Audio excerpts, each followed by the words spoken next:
questions to send on the second green line. Okay. It just takes some of the burden off of the interpreting. I'm going to stay You're going to stay there all the time, yeah. presentation. Yeah, this line. So what we do if somebody wants to ask a question, I will walk back. Yeah, that'd be great. Yeah. Yeah, because the camera will be just on the space anyway, so then I'll be here the whole night. And I'm also having I have the fund consumer in front of me, so they need to be able to meet. Okay.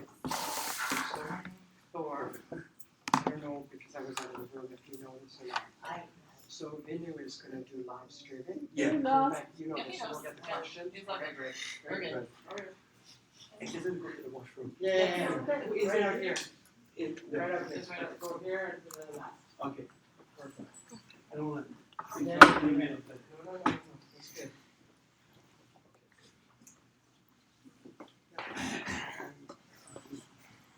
And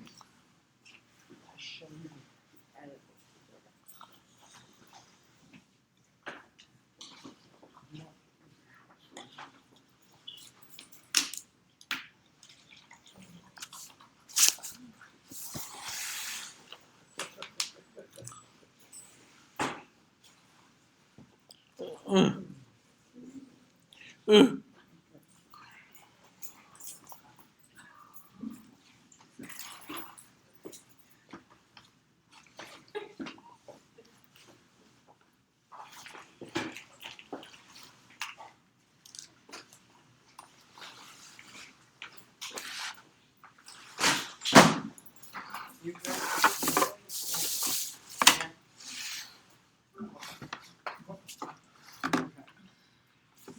Otherwise, we could put in.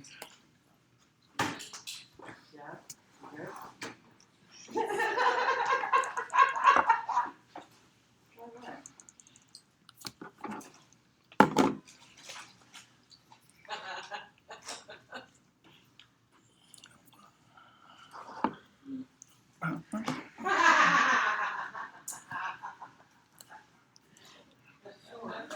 Laura, since we're now not near you, I need to ask you to pause for just sort of raise your hand, okay?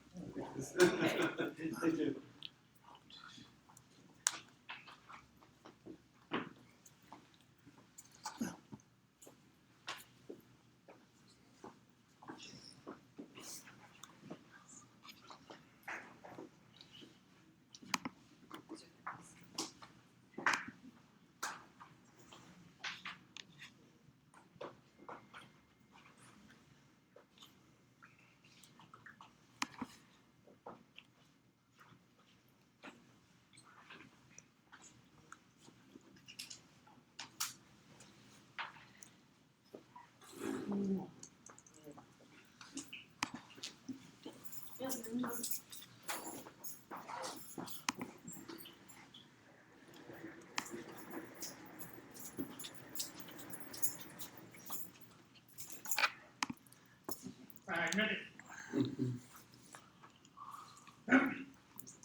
Please have some food. And Thor, this is Vinu speaking. Just if when you are doing the presenting, if you could stay on where the green line is, Yeah. tape on the floor. Thank you. If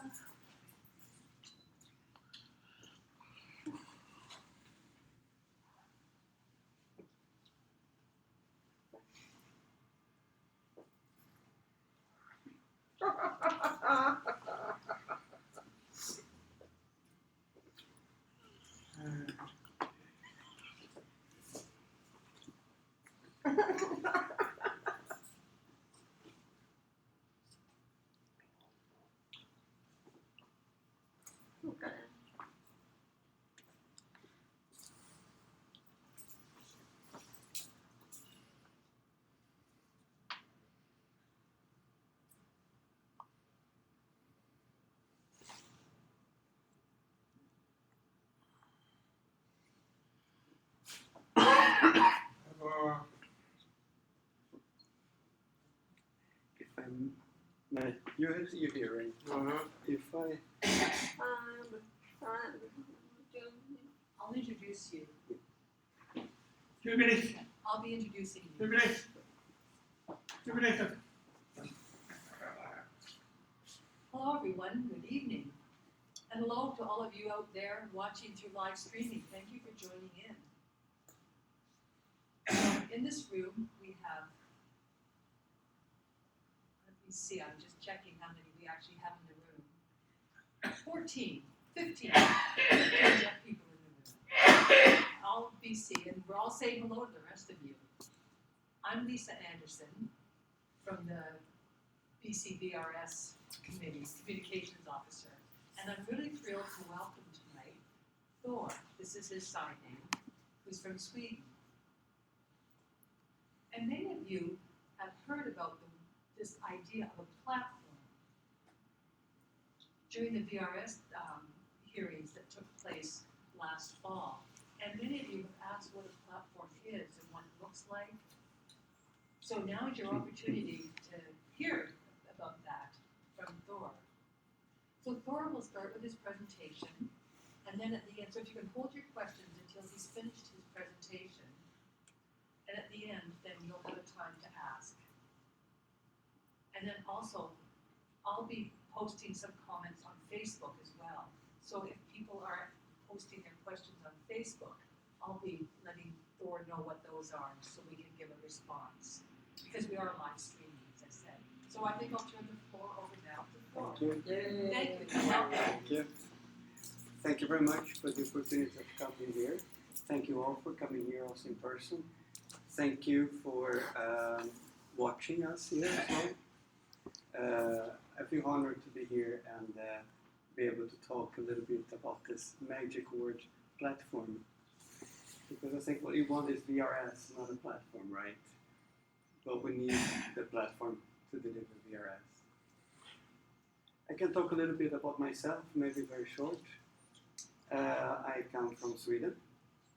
I've been working first with TTYs since the end of the 90s and with VRS since 2002. Sweden has the first VRS platform. We started with VRS in '96 and then it became national in the beginning of the 2000s over the internet. Those were fascinating times when you had to buy a computer for $3,000–4,000 to make a video call, and the internet connection, you couldn't move the computer. Nowadays you get your smartphone when you subscribe to your cell phone services. So times have changed.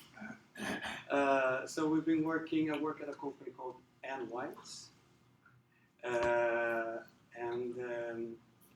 We are actually, I would say, the company that works with technology in most countries. We are working now in 11 countries. We just signed up with our first service in Asia. Thailand is starting VRS as well. So we are in all continents in Asia, North America, 2 VRS providers in the US. We're working with 8 different services in Europe. And we're proud to be here and really happy to present what we do, a little bit of it. And thank you for the opportunity again to be here.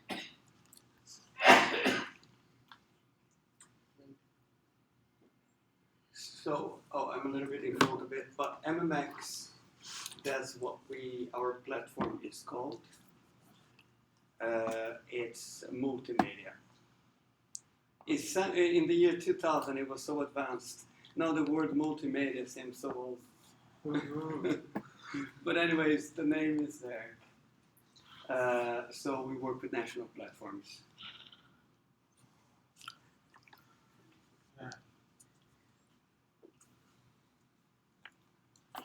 I don't know how many of you know about the telecom regulation now that is issued. I'm a technical person, so I look at technical questions in the regulation. How many of you used the TELUS service? That was a trial. Did you all use the service? Okay. How did you like the service? How did you like the possibility of good that it's coming back, right? Being able to make calls again.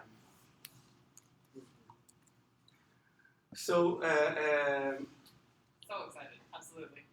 fantastic. So, there will be an administrator. There will be a provider or providers. And then this is what I'm going to be talking about. There will be one technical platform and 2 sign languages. You will be able to call 911 during hours where the service is open. You'll be able to make long distance calls and international calls, but you have to pay for those. Hardware is you get the special software, but not the hardware. And everybody have a phone number, which I think is the most fantastic part, because you put your phone number in your email, in your business card, and then just make calls. I'll be talking a little bit more about what is SIP, what's open standards, what's this, what's that. So it's a little bit of what is happening here with the new regulatory policy. Now this is the fantastic picture of a platform. So what is a platform? Think about it. When you send a text message, you have your cell phone that you use to send your text. But then somebody else gets the text on the other end. But you know that there's a telecom network. There is a service provider. There is a technology sending the text from here to the other cell phone. So this is the same with the platform. So everybody will be using different equipment, and then if you're signing and you want to talk to the hearing person, then the call goes to an interpreter and then to the hearing person. So we need this technology in the box. And technology is something fascinating. I think it's probably the only time you hear about platform is today, because then you just want to hear about the services. You want to know where it's starting, it's opening, you're using. If technology is working fine, you don't want to know about it. You don't hear about it. So, but of course, there will be people helping locally. Let's say if you start your phone and it's not working, I have a black picture, then you should be able to call somebody using a Skype or something to talk to them, to ask for help. But also the interpreters, because interpreters will be sitting somewhere else also, connecting calls and doing their fantastic work. And they may need some help also. And the platform will make it possible to communicate. And why do we talk about something called a national platform? Because Canada is so large. We have TELUS, we have Bell Canada, we have different operators. But here we're talking about one platform. It's because it will be one. We want to spend as little money as possible in technology. So, the group of people, 30,000 to 40,000 signers in Canada, instead of having several different technologies, you have to pay a lot of money to make this work. You want to use the interpreters, and you want to have good apps. So this one should be just working and be simple. And there'll be a group of people working with the platform in one location.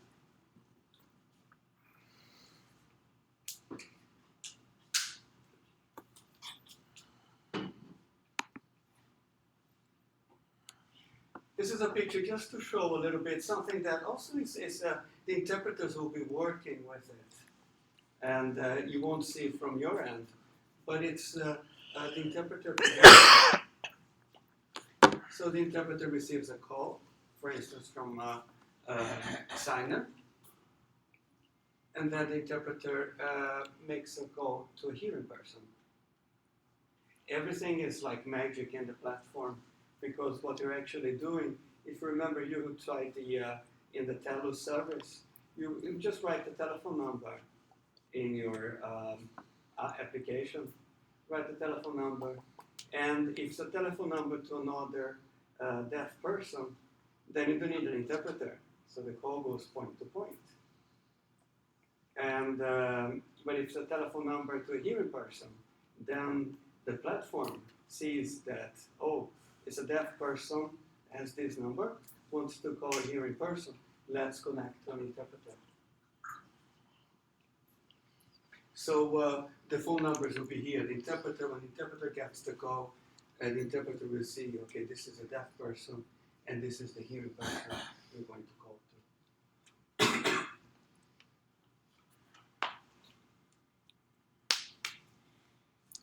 And there's a of course, for the interpreter, just talk a little bit. I'm a technical person, so the interpreter can see, is there a long queue to the service? How many people are trying to call the service now? What's the queue? How many other interpreters are working with me? So the interpreters, although they'll be working by themselves, they'll be working in a team of people. And the team could be, this is also because you have a national platform, so the team could be one person sitting in British Columbia, the other interpreter sitting in Ontario. But they'll be seeing that, okay, now there's like 5 interpreters or 10 interpreters working. So we get the next one. You have the apps also. I'm just showing the iPhone, but we have the Android, of course. And this is me, so this is our technology. It's not the VRS in Canada. I'm just explaining what we have. Something we were talking just earlier is a very, if you're the deaf-blind community needs specific applications also. And that's the nice part of the platform, because then you can have the same applications you can use in the whole country, because it's a small group of people, but with diverse needs. So it's very important to have the equipment, for instance, that you can sign and then have text back. Or when you make your call, the icons, the text is very large, so it's easy to use.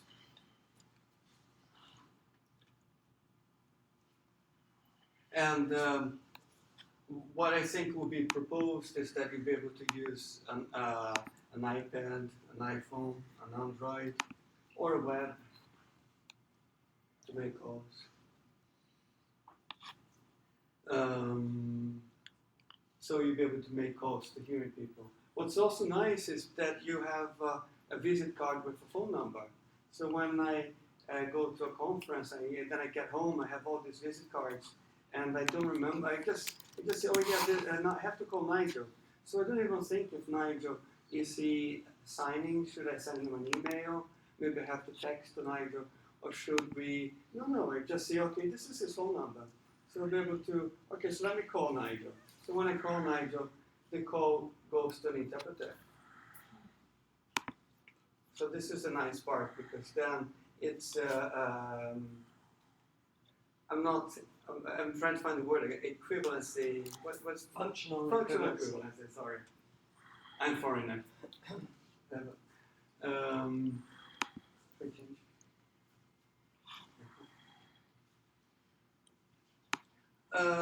So what is the advantages? Everybody will be using the same technology. It's cheaper. And I don't know how much in the US, you're familiar with the US, sometimes have compatibility.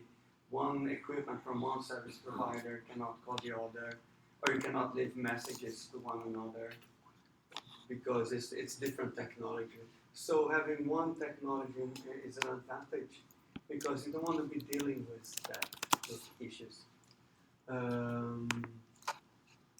Again, I'm a tech person, so of course my goal is that it should be very, very expensive, and the whole money will go to the platform. But no, being one platform, it's cheaper, because you're centralizing, and then you can work with what's important. It's interpreters, training interpreters, working well with interpreters, expanding the opening hours, working with outreach, not only for the deaf community but for the hearing community. We were discussing, I was at the CHS a couple of days ago, and they were talking, now when they use the MRS, they have problems with banks, because bank won't believe when they want to make a call. So we have to talk to banks, so there's a lot of work to be done in that area. So the one thing you don't want to do is bother about technology. You want to work with the issues that are important to make use of the platform. And then also you can, there's a discussion also of should we have service providers and then another company working with the technology, or should it be the same? It's an open issue, so there's no decision yet. But there's good things and bad things about both. The good things about having separate is that the interpreter organization, the VRS, will be focusing on VRS, on interpreters, on quality of service. And the platform will be, the tech people will be just focusing on technology. But of course, there's a lot of interaction between both.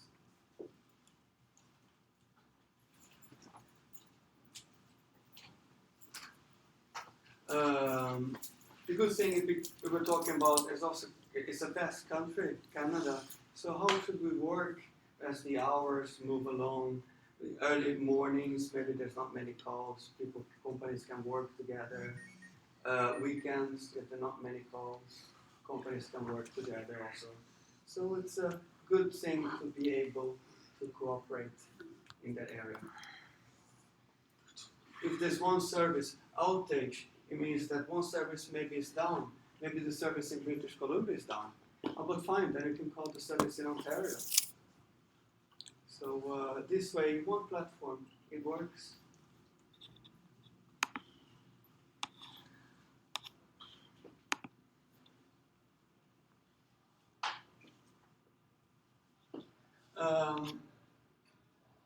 Another thing about one platform is that all the end user applications are compatible.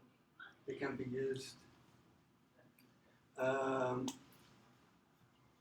One thing also that is important to do is work with usability, so that if it's somebody that needs special needs, deaf, blind, for instance, then you can work with specialized applications. Again, there's something also that we talk about, not proprietary. Proprietary means I own this and nobody can do anything about it. If I own the platform, you have to buy everything from me. But if it's standard, if I show you and say, do you want to get this? You look at this, no, I don't like it. You get it from somebody else. So that's also the part that you can choose what you want to use.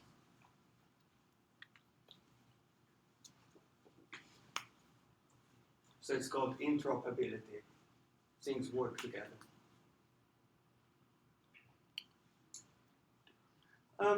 When I made a presentation last year, I talked a little bit about Sweden, about how we work in Sweden. So it's been as the service has been available for a very, very long time. So there is, of the 9 million people, there's about 10 to 13,000 signers. Nobody knows the exact figures. I think it's the same situation in Canada, right? Nobody knows exactly. But about 6,000 people have a video phone. The government in Sweden there's a program that if you need a video phone, you get the equipment at home. Somebody goes there, helps you with the installation, training, and everything. No, there has been some changes since I made this presentation last year. Used to be that you would get an iPad or a computer. Now the government is cutting down on hardware because people have their own hardware. But what there is a big focus on is to help people get started. So you get training, they go to homes and make sure you can work with the equipment you have. And if at some point they see that you really need something special, then the government finances that. The interesting thing is, of the 10,000 people more or less that could use the service, only 25% use it every month. But maybe because people don't call all the time. I saw some figures in the US also that point-to-point using the app is 80% of the traffic. And I think that's also what happened here when you have the teleservice. We were talking about it earlier today, that many people was using the service for point-to-point, which is fine. But the interesting thing is that last year, and I made this change a couple of days ago, last year it was 60,000 minutes per month. Now it's 85. So it is growing. More people using more and more because you get used to. I use the phone a lot. I think it's fantastic to be able to use the phone. So I think it's so fun to get used to it. But I remember when I got my first cell phone in '93, I wouldn't call people at home, or I wouldn't call people at work with the cell phone because I'd be afraid of interrupting people. And the first thing you did at that time when you called with the cell phone was like, oh, am I interrupting you? Can you talk? Nowadays, when you call somebody with a cell phone, you ask, where are you? You don't say, how are you? You say, where are you? So that's what we see also in the deaf community in Sweden, when people use the phone a lot. And of course, interacting, it's very important to be able to interact and ask questions and call the doctor when you need, call the handyman if you need.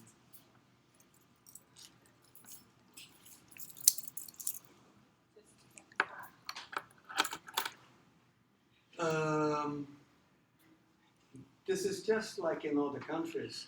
This is the MRS in Sweden, the text relay, going down a lot. The video going up.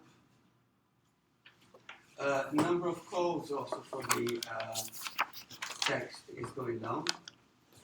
The interesting thing about the number of calls in the video relay is that the minutes are getting a little bit longer.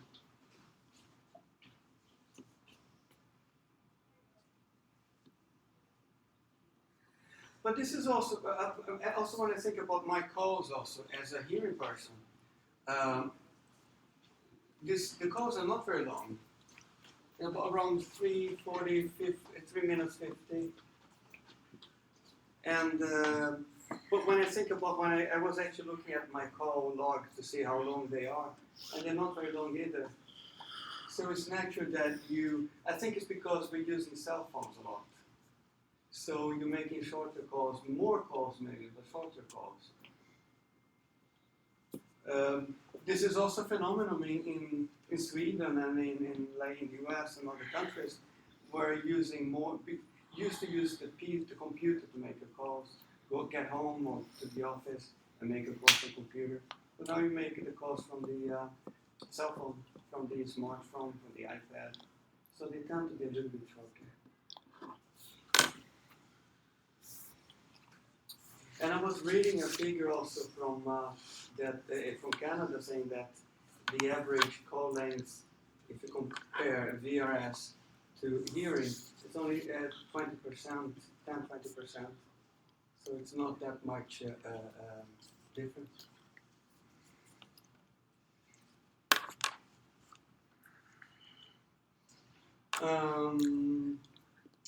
One big difference is that we'll talk about platform again. The technology being used in Europe, we use for VRS and for remote interpretation as well. Same platform. because it's an investment made.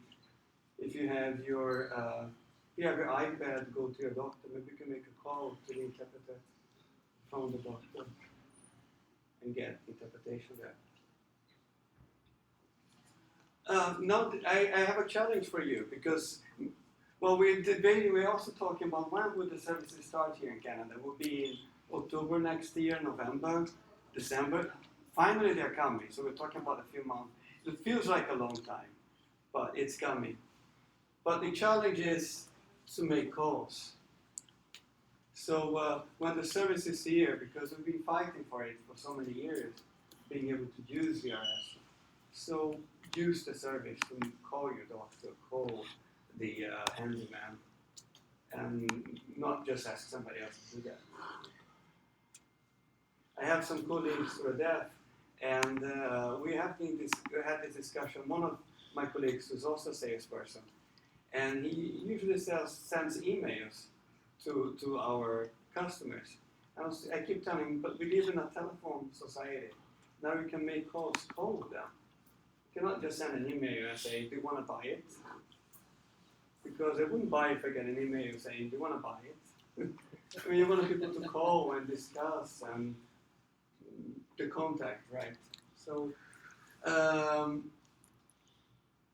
in some countries, people the average use is 10-15 minutes per month per customer.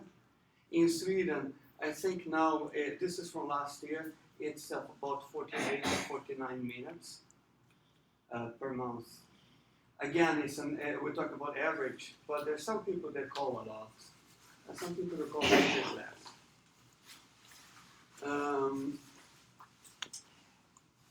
This is also something interesting. We didn't have interesting to look at that, the occupancy for the interpreter.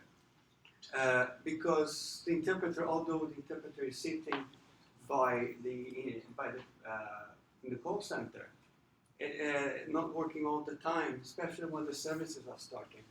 So we have 25 to 50. In Sweden, an interpreter cannot work more than 50% of an hour. The interpreter works in the call center for 30 minutes, and then they take a rest for 30 minutes. That's a regulation.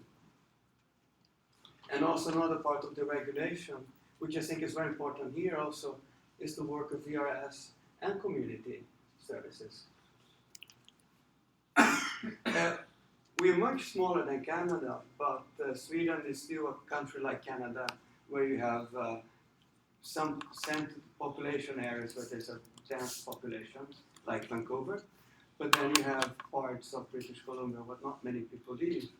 So what I heard from interpreters also was that they really like to work in the VRS because they can learn more and grow.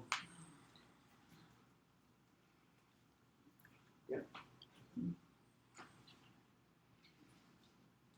This is something also about the platform that, because when you use when you call, for those of you who call TALUS, when you make the call and then you have to wait until the interpreter receives the call, and then you talk to the interpreter a little bit, and then the interpreter connects the hearing person, and then there is a conversation. So what you can do in the platform is that you can measure that. Not that you can measure on a national basis and also in different centers. Not that people be acting like police and saying we want to make sure that you do that. But it could be that maybe it takes too long to answer the call. Is that because the interpreter needs more training? Maybe if you see that a call center in Vancouver, the answer time is very quick, but a call center in a different part of Canada is very long. So you can maybe see, is it a problem of training, a problem of what is happening there? So you'll be able to analyze the quality of the call and the length. Like if the call starts before the hearing party is like a three-party call, hearing, interpreter, and that. The setup, is it long, is it short? Who's paying for that? So this would be also discussions to be having as the service starts, because you want to make sure that it's a good quality. Because if you experience, for instance, that when you make a call, you have to wait for a long time before the interpreter answers, and then it will be possible to have do a complaint to the service and say it takes too long to answer to my calls. So they will be able to examine that because they'll be able to see your name, they'll be able to see, okay, what time of the day are you calling? Then they can look at the graphs and see, oh yeah, we're having a quality problem. Thank you for that they looked at that, and let's see how to fix that. So again, the national platform, you can have also the same quality standards in the whole country. Because if you, in the national platform, if you make a call and you have the call center here in Vancouver, I say, yes, it's the best call center. But then the call goes to Toronto, it's like, oh no, bad quality. Then you can make a complaint and see what's happening there. They can compare. Because it's the same technology, same platform, should be same parameters. Maybe the call center in Toronto needs more training. Or maybe it's rush hour somewhere. So it's really interesting, important to be able to do that.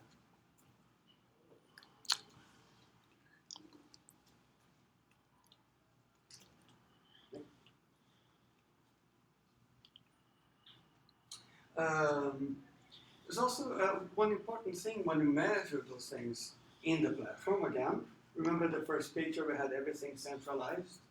Is that you can also prepare for the call center, because once it's open for a few weeks, for a few months, you'll be seeing that, oh, at 9 o'clock in the morning on Mondays, there's a lot of calls, so we have to have more interpreters. But then at 3 o'clock on Friday, there are not many calls, so we can reduce the number of interpreters. And that is something which will be a challenge in the beginning, because day one, you'll be having maybe 20 interpreters, 30 interpreters sitting there, and you don't know if there will be a lot of calls, or no calls at all, or maybe 5 calls. So it may mean that in the beginning, you'll be experiencing that it takes too long to answer. I'm a technical person again from call center. We usually say in the call center, if there's no queue, there are too many interpreters. But if there is too long queue, so there's not enough interpreters, bad service. It's a balance. And it takes a little bit of time to understand that. Because also you want to know how long are the calls, how long is the speed of answer, and things like that. And again, the good thing is to be able to compare in the whole country. Like how's the quality of the different services being available.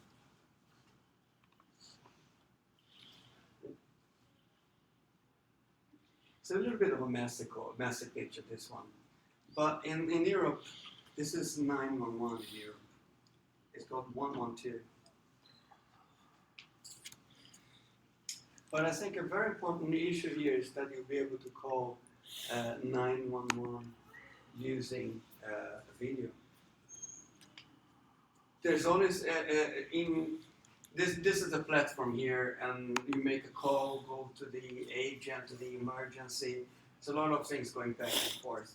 But the important thing here, and there has been, if I understand correctly, the decision here is that the interpreters receive the call, because also the interpreters can help in setting up the call, in finding, because if you're calling from an app, you have to find where are you calling from. You have to find those issues, parameters for the emergency call.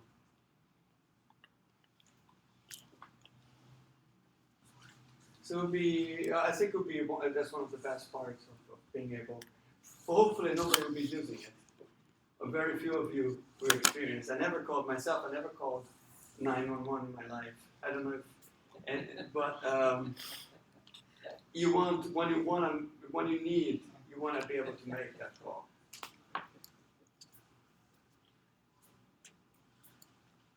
Yeah. I think it was the last one.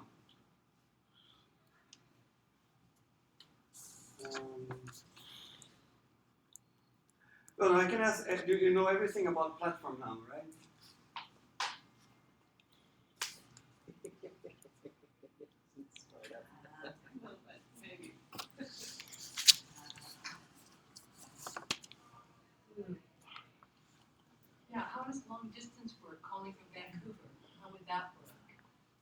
or if you wanted to call the United States, how does that work through VRS? Is it free or is there a charge for it? And decisions are being made, but if I understand it correctly, and team from BCVRS can also answer that maybe, but if I understand correctly, you have to pay for the long distance, just like hearing people pay. So you won't pay for the interpreter, because also maybe you want to have a charge call. You want to call to a service that you have to pay for. So you should be able to do that. In many countries, they don't allow you because they say you don't pay for the calls, you cannot use those services. But it's functional equivalency. The bad part of it is that you have to pay. Or they want you to step a little bit closer to Scott. Okay. And then we'll get it straight. Thank you.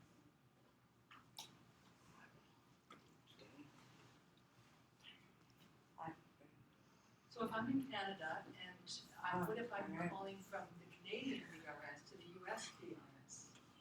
You know, I have a friend who's in the US, so if they call the VRS to call back to Canada, or say I'm in the States and then I want to call to Canada. But that's the interesting part, because again we're talking about the platform. It's a very good question, because the platform is in Canada, right? So I'm assuming, and I have to think how it's done in different countries.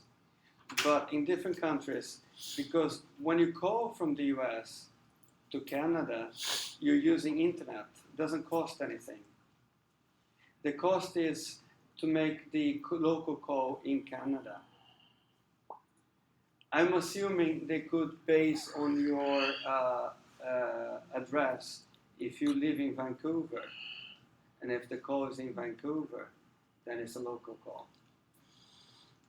But if you're making a call to Toronto, that is a long distance. But I don't think those decisions are made, but very good questions. Yeah, Can I jump in? you have the answer maybe. Well, I'll try. Maybe just clarify a little bit. Thor tonight is just explaining what a platform actually looks like as far as VRS service. Just the platform itself, not what the service or the user fees are going to be. Those are a completely separate issue. Some countries include everything as part of the service, long distance, calling all the country, but Canada's probably going to have a separate system. Thor's goal tonight was just to talk about the platform and what that looks like. And the platform is something that you can use with any technology, and what Thor is saying. So if you have a smartphone, whether it be an iPhone, an iPad, your home computer, any device, maybe you have a smart TV, that platform would be able to adapt to all of those devices. And that's the point that Thor was trying to make this evening, is that that platform seems to be something you can use anywhere with any technology as the end user. The program itself is a specialized software, but the device can be anything that you have. So that was the point of this. Thank you. Thank you. You could have said better. I think I have to hire you. And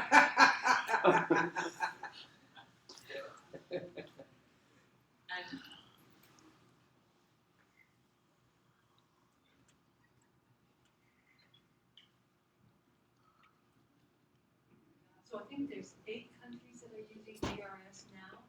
And do they all have the same kind of platform of what you provide, or are there different types of platforms that are used? We are a small company, but we are big in the VRS. So I'm very happy to say that most countries are using our platform. By and large, the largest provider in volume is Sorensen in the US. But Sorensen doesn't work in different countries. We are much, much, much smaller. We have 16 people in our company. But we work in 11 countries.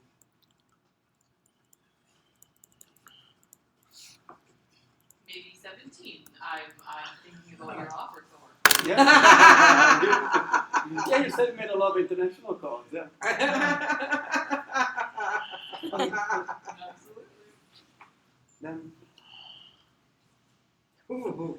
Okay, I've got a number of questions. The first one in terms of is about the platform. And so with your company has set up this platform, would you get like some kind of alias phone number to call, or would you be the phone number that I have to tell us, or through my phone provider? very good question. Yes, it will be a alias phone number. Bell Canada will be providing the phone number.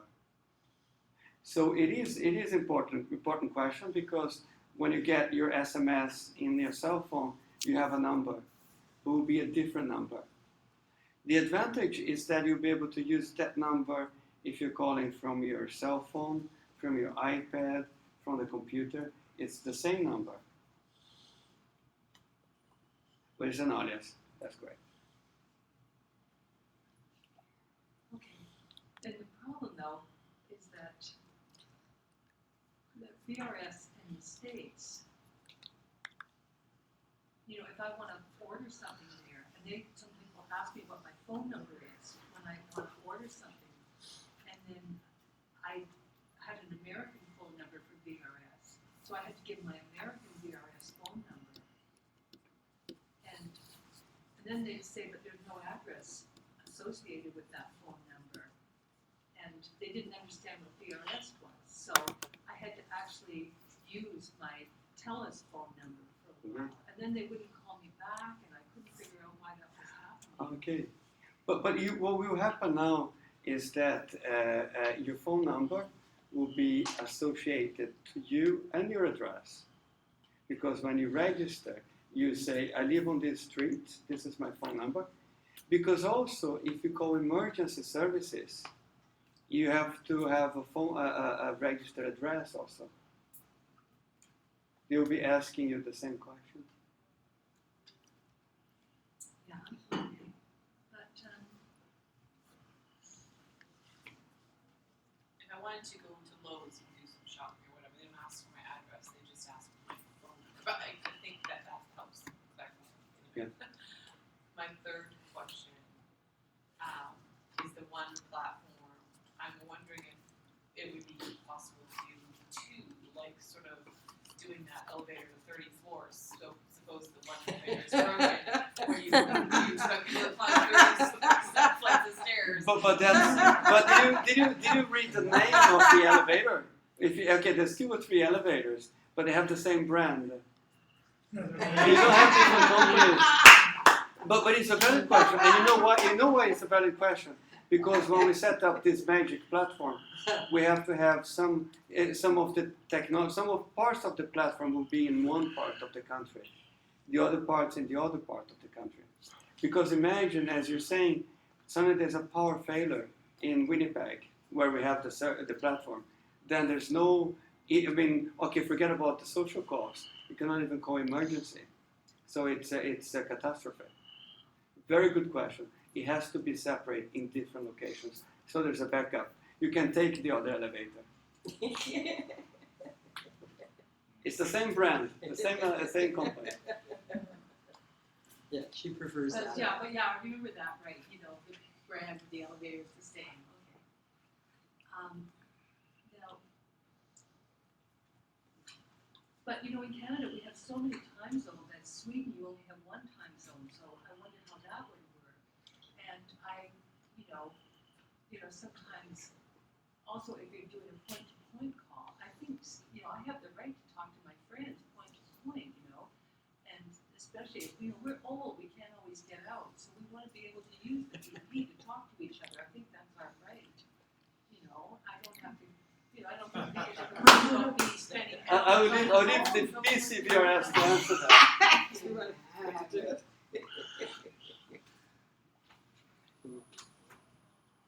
You're right, yes.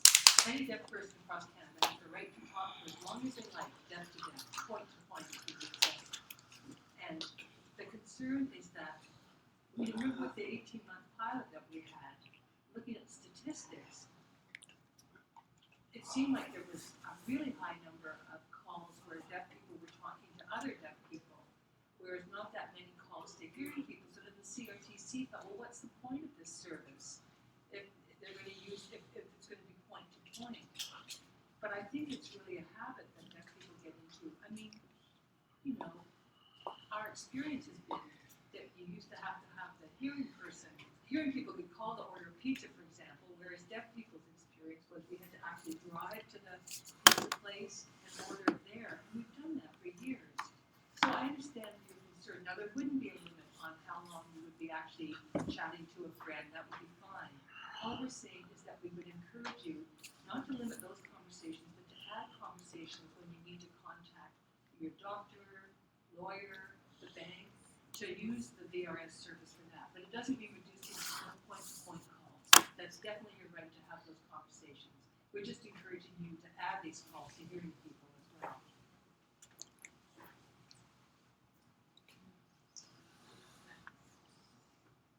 Who's I think up here, Yeah. he's put his hat up a long time.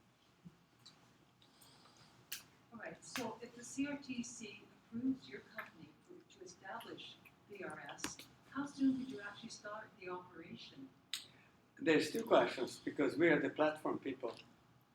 So what we will do is set up the technology, and then you have to set up the services on top of the technology. I don't know if you remember that picture where we had the technology in the middle and the services here. So that is the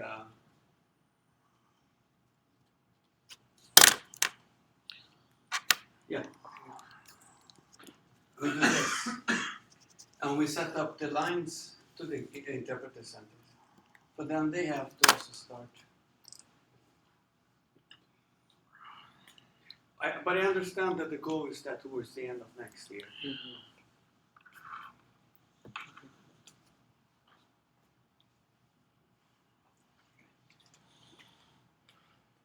So if the platform is set up here in Canada,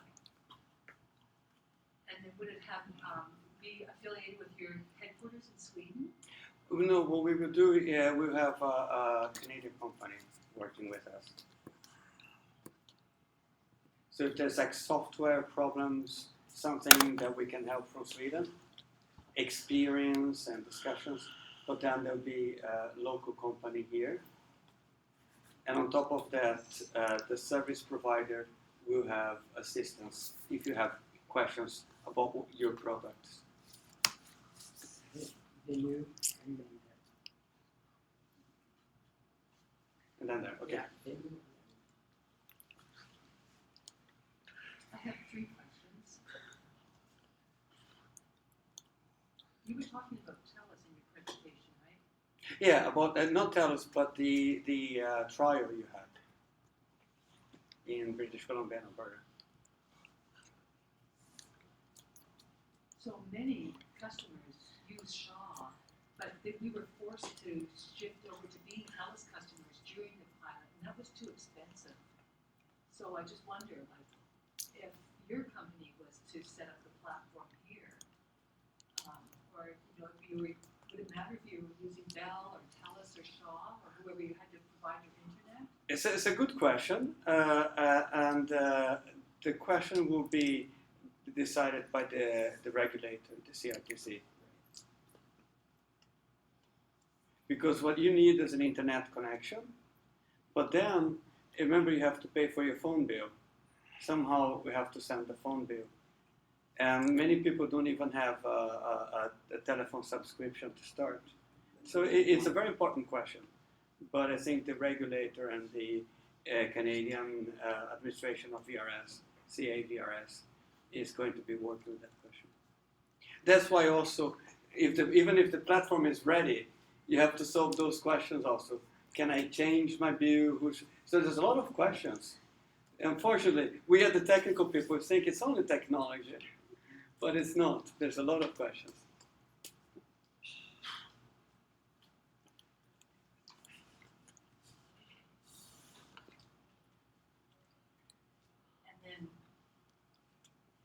and so then, could the platform work with any like, Ubu or Sorensen or any other company? No. Like, would it be, could you make it, make international calls, would it be compatible? There are several questions there because Ovo and Skype, for instance, and FaceTime, they're proprietary.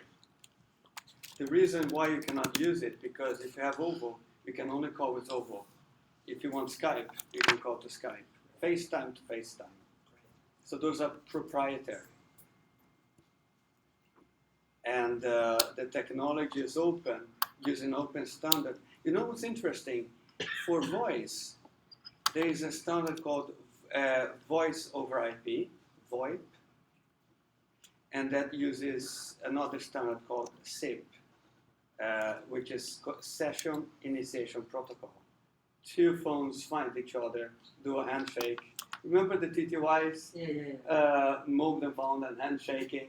So it's the same thing, but you don't see that. But for VoIP, it's the same technology. It's for this different, as a community, like Skype or so on. So that's an issue.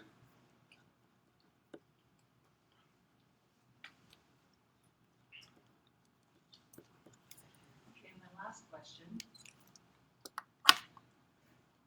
So if Enwise wins the contract, which city would you set up your work in, Again, two separate questions. One is the platform. The other one is the service, right? The service provider. But for the platform, to be honest, we have to look at weather conditions. We don't want to put in where there's severe weather and issues of heavy snow and things like that. And also, it has to be separate geographically in two different parts of Canada.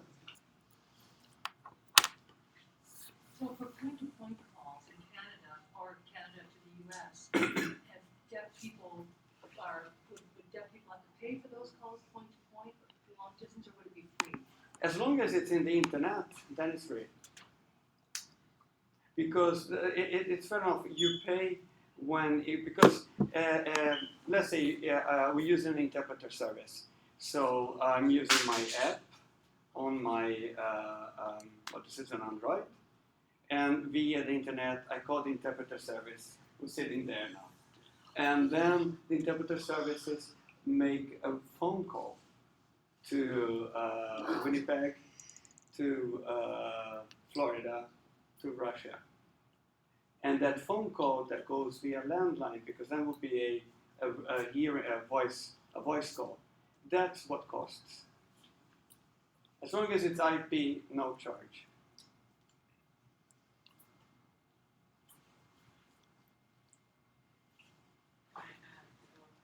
Just for clarification.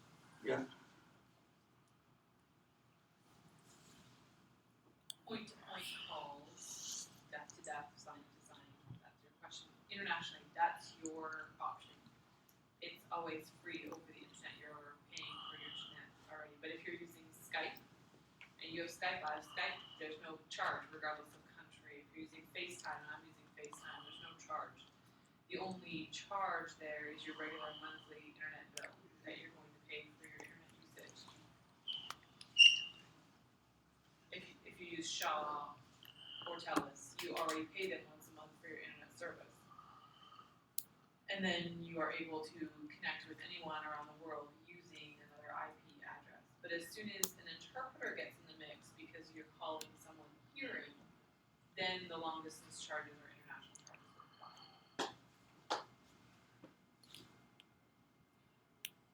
But when you're here, Is it free to call from TELUS, like the DRS, and then call a deaf person Sorensen DRS? Is that true?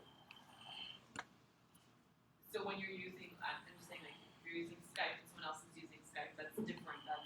That's not through a platform.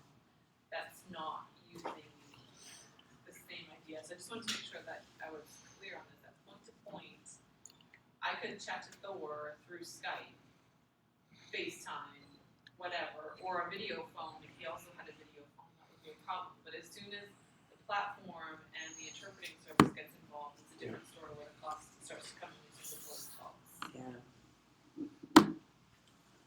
I'm wondering, if the platform is established, what if like TELUS or Sorensen or something wanted to take it over? What would be the name of the company who would own the platform?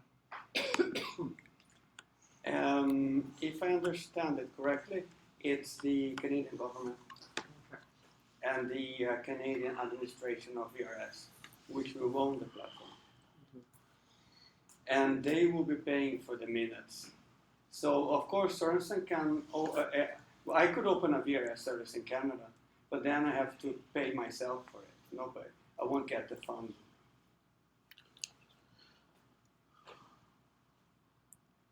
So it's supposed to be a Canadian platform and owned by the government. Financed by the, or owned by the administrator, correctly, and then financed by the telecom operators. So we've got a comment from Facebook. Okay. From Do- two comments. do Okay. Yeah, questions. Okay, the first question. Hmm. So NWISE, so with NWISE using, this is a US company, right, to provide, services in America? What's the name of the company that you use? Yeah, in the US, there's no national platform. In the US, there are 6 service providers. Each of them has their own platform. We provide for 2 of the companies. They just entered the market just 3 years ago. One of them is called Global VRS.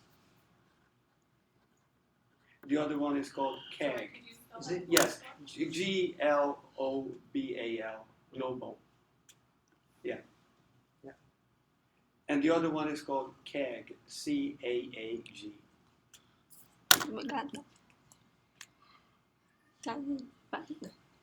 Okay, second Then- question. Và Maybe I already know the answer, but, do you sell, equipment? We do sell equipment, but not in Canada. We do sell equipment. Some countries, it's the social ministry, health, or the insurance companies that health insurance pays for the applications. Some countries, Holland, for instance, Holland finances, let's say the insurance company that finances wheelchairs. They have to finance anything that needs to, let's say, have functional equivalency in society. So we sell to them and they distribute to the end users, to the consumers. Next question is Kim.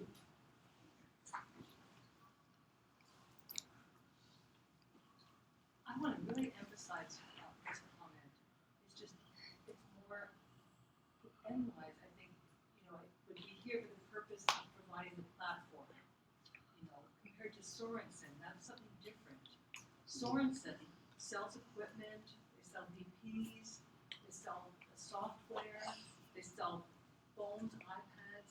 So Sorensen has equipment and software and they do that throughout the US to provide VRS and provide customer service and client service, so that's all part of Sorensen. Whereas NWISE is different, they're selling the platform, that's what they're doing. So it's just for establishing the platform. And you could, certainly if we needed help, then we'd be in contact with Stephen, until finally that becomes a Canadian-owned VRS. We don't know what the name of the company would be yet, that would be up to CRTC in terms of who actually owns it, who's going to pay for long distance, and all those kinds of things. We have to hang on for that. That's going to be a CRTC decision. But Thor tonight is talking about the platform and how that works. So I just want to really make that clear to everybody. Thank you. No, just.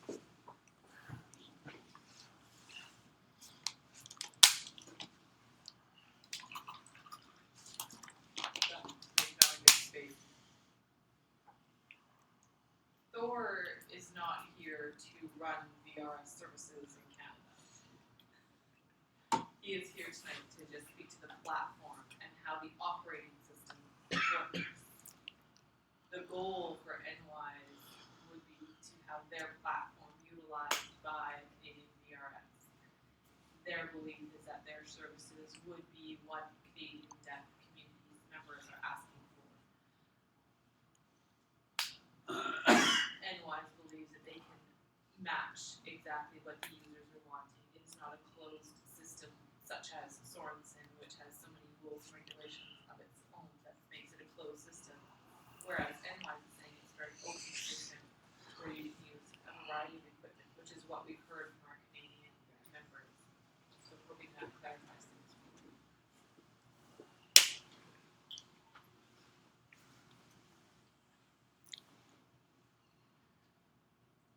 So I have two questions. The first is on point-to-point calls. I'm wondering if there's any benefit from point-to-point calls for the platform. Is it directly through the platform when it's deaf-to-deaf compared to other methods like Skype or FaceTime? Is there any benefit from going VP to VP through the platform? Very good question. I think that there's two parts involved there, or three maybe. The benefit is that you have a telephone number. So, because if I want, I use Skype a lot.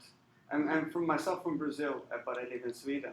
So when I call my mother, we use Skype. But then I sometimes have to call her on the phone and say, "Mom, can you turn on Skype?" And then she turns on Skype, and we use Skype.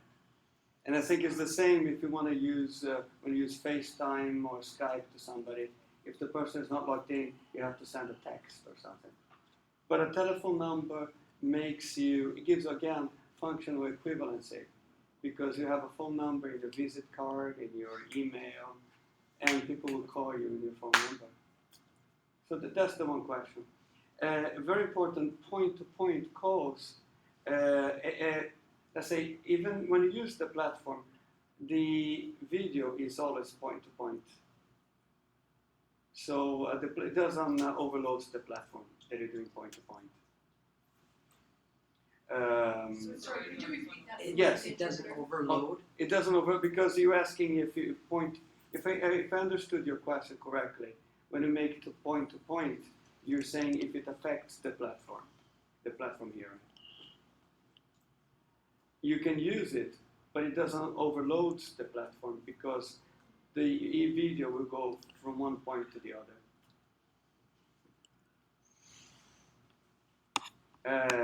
It's only when it goes via the interpreter that it'll be using the platform.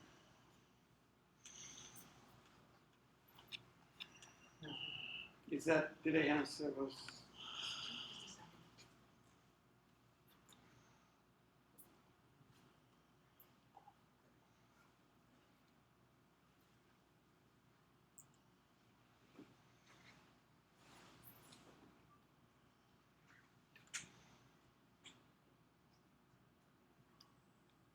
So then this is a phone number, so not online. If I'm using a phone number, I can use my call display. There's still.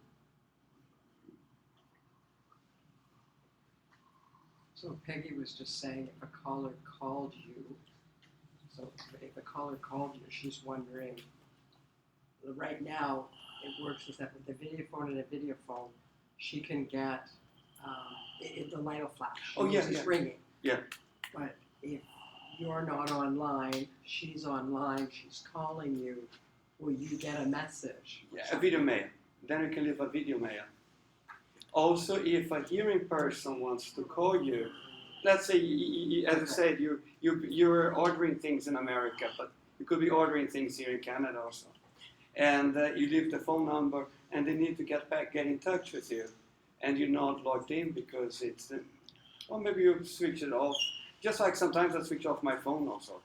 So, or you're out jogging, walking, and don't want to bring your smartphone, so you just go for a walk.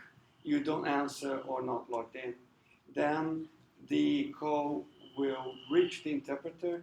The interpreter will see that you're not answering. And then the interpreter will ask, do you want to leave a message to the hearing person? Because what you would do, you record your message saying, "Hi, I'm not at home right now, so do you want to please leave a message?" Actually, the interpreter will be just saying out loud what you have signed.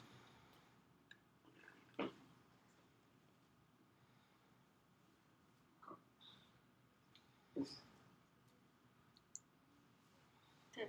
Devin. That's Okay, hold on, I'm not sure if you said David or Devin. Devin. Sorry, my question was just, my second question was on text. If that phone number that goes to my video phone to the platform, would it also be able to accept text messages? It depends on the requirement the CRTC will have on the platform, but they are saying the regulation either you have to use the standard for voice, text, and video. It's a standard called Total Conversation, and you will have text, video, and voice.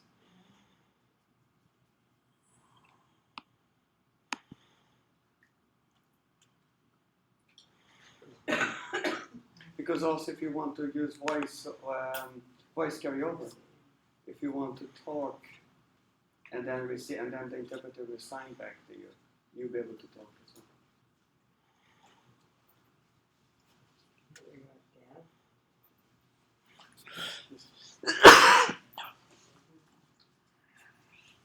So we've got the platform in Canada.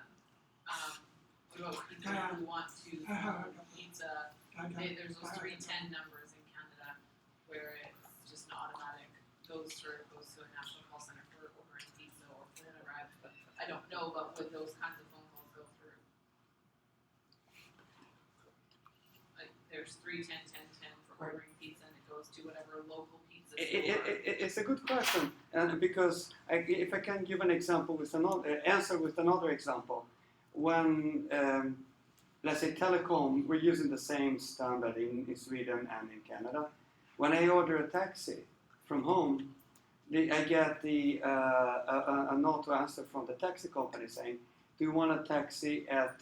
They give me they speak out the address now, or do you want the taxi later?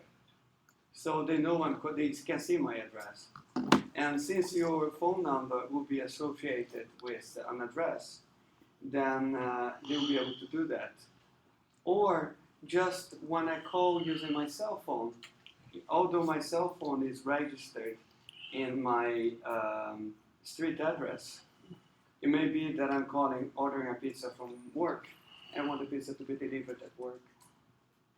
The call center can be anywhere. It can be somebody in, where is cheap labor in Canada? New Brunswick. Can be a call center in New Brunswick. But they know you're calling from Vancouver. And you know that some in the US, my sister lives in the US, she was saying when she calls her bank, the call center is in India. But they answer, "Hi, this is Bank of America." And they know it's her branch and they have all the information. So it will be the same. Again, functional equivalency. It will be, you have the phone number, you calling, you see how it will be. So, Thor, we have another question from Facebook. Yeah. Online.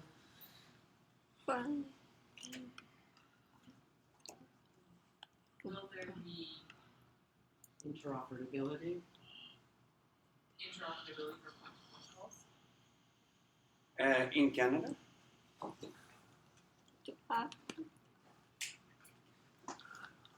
Yes, Yeah. in Yeah, Canada. because it will be the same platform. So let's say interoperability won't even be a question because it's the same platform, so everything has to work together.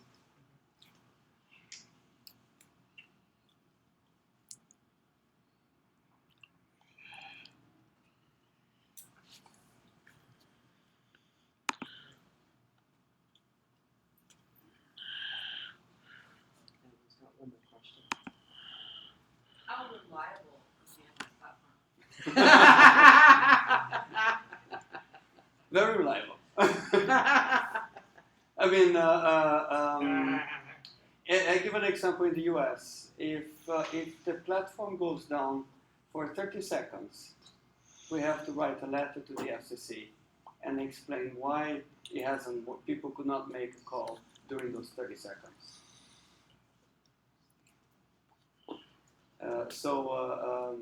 Things may happen. That's why you have to have not. Let's say the worst would be to have one everything centralized in, let's say, just say Winnipeg, because it's more or less in the middle. Not really.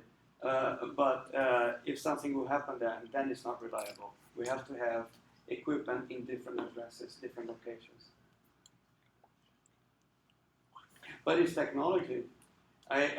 In Sweden, we have a company called Telia, which is equivalent to Bell, like the oldest, the largest. Last year, 30% of the population of Sweden that had Telia using the cell phone didn't have access to the network. It's very seldom, but it may happen because it's technology. Because of the volcano erupting? Yeah, well, yeah. So we shouldn't. Exactly. We have another question on Facebook. More online. So, sorry, same person on Facebook about the intercompatibility. Okay. US to Canada, point to point, would that work? That's a good question because we were talking about it earlier, and it's a question that you should ask the CRTC because you're using the North American number plan because it's the same 10-digit numbers in America. So it's a good question.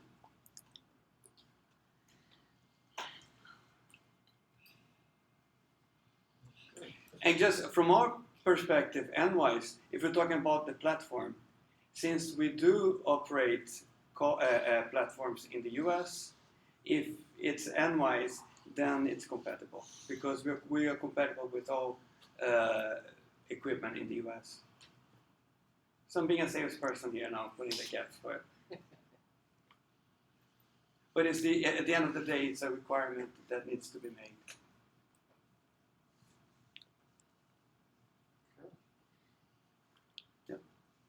Two more questions, and then we just going to wrap it up. Vinu, I guess? Yeah. The NWISE platform, if someone were to call in and we were to have a conversation, and then somebody else tries to call in while on that conversation, will there be a call waiting? Is that platform able to do that? Yeah, you would be able to do call waiting. We haven't. That's a very interesting question, because I don't think it's available. I don't even think in the U.S. they have call waiting. No service has call waiting. Oh, yes, they do. Oh, really? Okay. Okay. Yeah, I believe Sorensen has. Okay. call waiting. So I'm just wondering then if that's something that NWISE would be able to support. We can do that. Call waiting. We can do that. But then again, it's very important to those questions we were discussing a little bit earlier. Mm-hmm. Those are questions that should be asked to the CRTC and to CALF, CAVRS. We should require these features.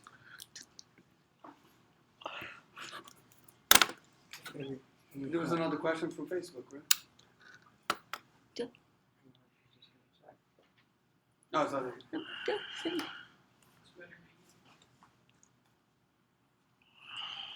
maybe. Okay, while she's checking, let's Yeah, go ahead yeah. with them.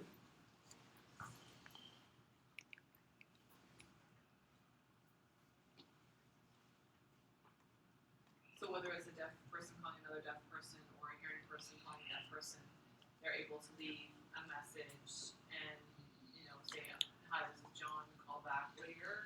Yeah. And that system will be there and that phone number will be left at the time. Exactly. And also be able to see missed calls as well. Because just like I do in my phone, you may choose not to use the video mail. but you have your app always turned on.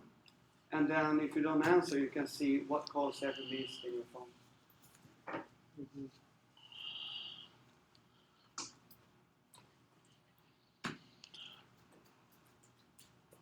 So if I've got somebody calling and a deaf person's constantly calling and they're bothering me, then I set up call blocking. Okay, so you don't want the person to call, you want to Right. do a blacklist. Right. It is available in the system, but it's also a question that for the regulator. Let's say what features should be available for the end user. I know because the American system has a block feature of the source system Yeah. in place where you can block those calls. Right. I think we'll have the last question from you, and then we're gonna need to wrap it up.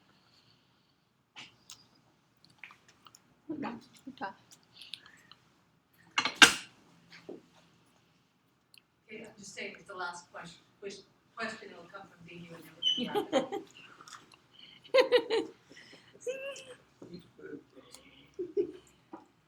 Asking about conference calling, is the platform able to support conference calling?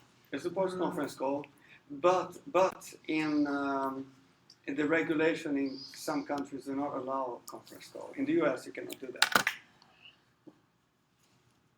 The platform has it, but it's not allowed by regulation because of fraud. There was a lot of fraud in the US doing conferences and things.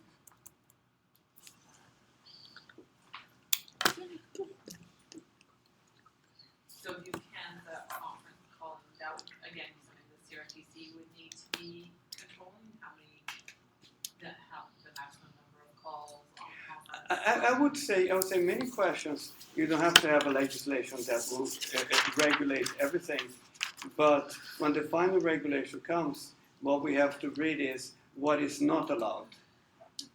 So if conference call, if they don't say that conference call is not allowed, then a conference call can be offered. I don't think the CRTC will do like this complete detailed regulation. Some features, I think like blocking calls or call waiting, those are features that just make the system nice. Mhm. And that's also something that we want to do is have a dialogue.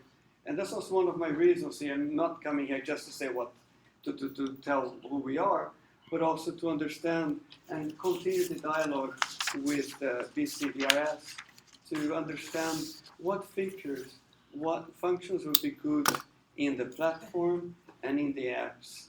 What do you think is important? So it's good that you continue the dialogue after today and putting forward what you want so that we can understand and just see that we can see in the list, okay, you can do that. So if we win the contract, then we can implement different features.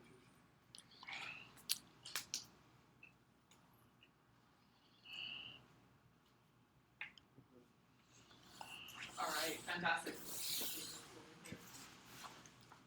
So, Yeah, Thor, you can get closer to Nigel. Oh. Yeah, we want you in there. First of all, Thor, thank you so much. This is Thor's line, in case you're wondering. Here, it's assigned to not, but for Thor, it's his name. Thor, thank you so Thank you. much for being here tonight. And just to clarify, Thor is representing a company who is bringing the idea of the platform to council. The details, such as call waiting or blocking, those are all something that you can direct towards BCBRS. And then we can speak to the CRTC about that. We can recommend that these are all features that should be part of the service. Unfortunately, there are some companies that do not allow those features, and so that's good information for us. If we want to be able to establish call blocking, those are good things to know that some countries support that, some countries do not. So eventually it'll come down to the CRTC and what is designated for the platform. We can definitely make those suggestions as well so that the technology is available and in place for things like conference calling or whatnot, that the platform would be able to support those ideas. So your feedback is extremely valuable. So Yeah. thank you, Laura, for your time, your willingness to come out to Vancouver and give your time to us tonight. Thank you to all of those who joined us on live streaming and Vita for making that possible. Thank you. Thank you also to our team of interpreters tonight, Scott and Karen, as well as Jessica. So thank you to those three people. Also, and most importantly, thank you for coming. Thank you for your involvement tonight. And there is tons of food left on the back table. Unfortunately, all of you out in the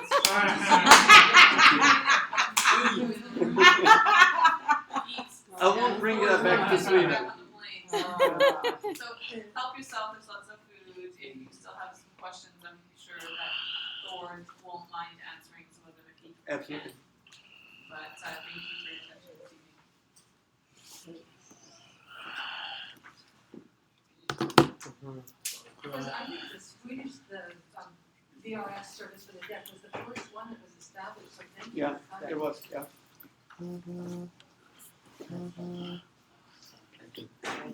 Thank you for all things.